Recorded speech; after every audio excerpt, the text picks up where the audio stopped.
Hello everyone, how are you doing? This is MD Tech here with another quick tutorial. In today's tutorial, I'm going to show you guys how to resolve if your Sticky Notes application is not opening properly on your Windows computer.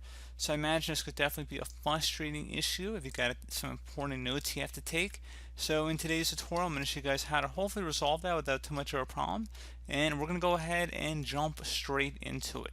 And we are going to start off by opening up the Start menu.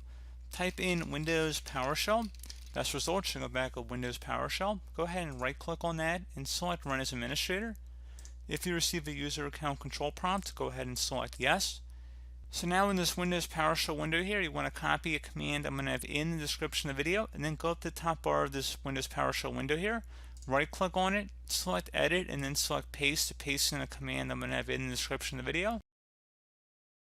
Then you want to hit Enter. And once that's done, you will need to restart your computer, attempt to launch the Sticky Note application again, and that should hopefully be about it. So as always, thank you guys for watching this brief tutorial. Do hope I was able to help you out, and I do look forward to catching you all in the next tutorial. Goodbye.